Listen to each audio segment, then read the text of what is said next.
Oi,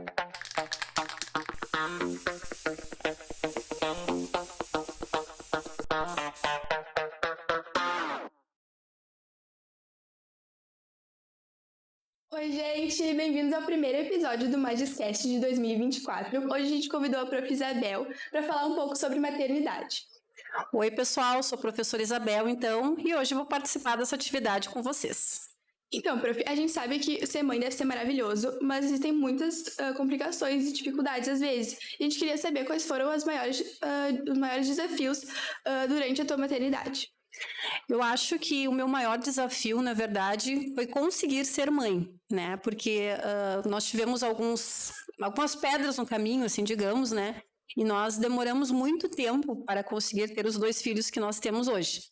Então, fizemos inúmeros tratamentos, foi um período de muita frustração, né? Porque a gente tem um sonho e esse sonho não consegue ser realizado.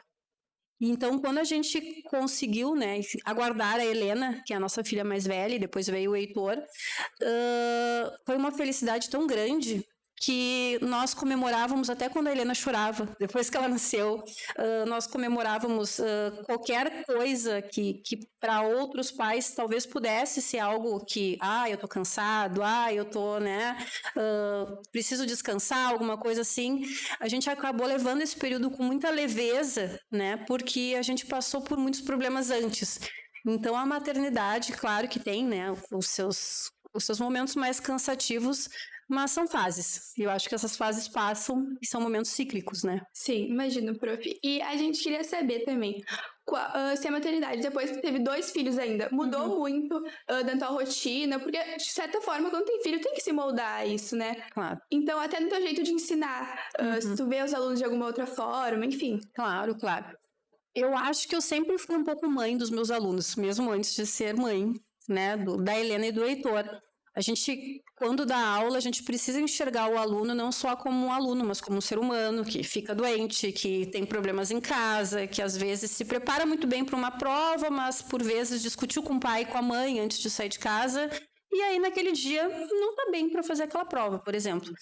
Eu acho que eu já, então, como eu disse, né, já era mãe antes mesmo de ter a Helena e o Heitor. Mas agora eu entendo muito mais, assim, quando o aluno está doente, né? Sora, eu tô gripado, ou tô gripada. Antes eu pensava, não, é uma gripe, vai passar, né, rapidinho. Mas agora eu sei o quanto isso, né, sendo mãe e vivenciando tudo isso em casa, eu sei o quanto isso interfere, né, na nossa rotina. Então, eu acho que eu tenho um olhar mais cuidadoso agora. Tá, e a gente sabe que ser mãe também é um papel muito importante, que sempre foi, tipo, a mulher tem que ser mãe. Então, mas também tem a tua vida profissional, tu é professora, e como que tu lida com essa pressão de ter que ser mãe, mas também ser uma boa professora, enfim. Claro. Eu acho que hoje, né, a gente tem que respeitar isso muito, né? Ser mãe é uma decisão, é uma escolha. Tem gente que opta por ser mãe e tem gente que opta por não ser mãe. E eu acho que tá tudo bem da mesma forma, né? São escolhas. A gente faz escolhas profissionais na vida, a gente faz a escolha quem vai ser o nosso companheiro, a nossa companheira. E eu acho que ser mãe é uma escolha também. Então, eu escolhi, né, ser mãe. Eu sempre tento moldar e me adaptar às situações, assim. Então, eu sempre tento dividir muito bem o meu tempo, assim. Não invadir o meu tempo de trabalho com o tempo que eu tenho com os meus filhos, né? Que é sagrado. As minhas tardes agora são dedicadas a eles, né? Eu trabalho só uma tarde e as demais eu fico com eles. Mas é difícil, assim, porque, no caso, né, tá doente, tá dando aula, mas tu tá pensando que o fulaninho tá com febre em casa, ou, né, a minha filha mais velha já estuda aqui. Então, vontade de ir ali no prédio da educação infantil dar uma espiadinha. Então, a gente precisa de um equilíbrio. Eu acho que a palavra-chave é essa, equilíbrio. Porque eu sou muito pontual no meu aspecto profissional, assim. Então, eu acho que nada pode atrapalhar a minha vida profissional. Eu sou muito criteriosa com ela, sabe? Então, eu tento dividir muito bem tudo isso. Bom, e depois que tu teve 2 filhos ainda, tu tem mais responsabilidade. Tu pensa mais, tipo, a tua visão da vida mudou um pouco, então as tuas ações, o que tu vai fazer, o que tu vai falar, enfim.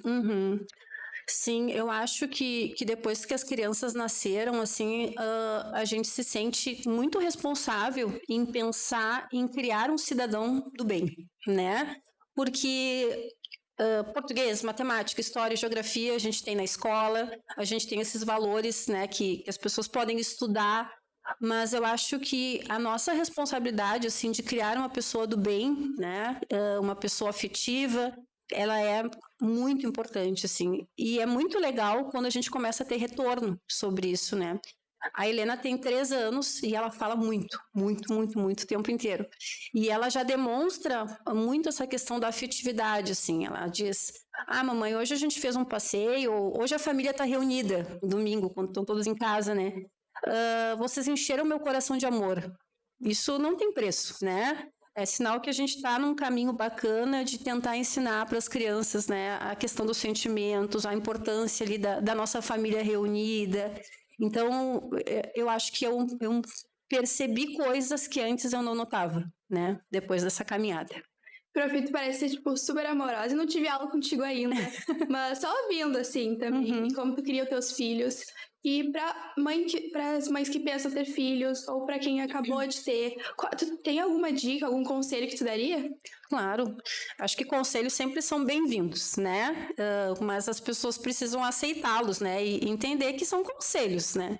Então eu acho que persistir, né? Antes de mais nada, em especial para essas mães que passaram por todos esses tratamentos que eu passei, saber lidar com essas frustrações, esperar, porque o momento certo chega, e ele chega e vai ser agradável e vai dar certo, né? Acho que a gente tem que ter fé e persistência nas coisas.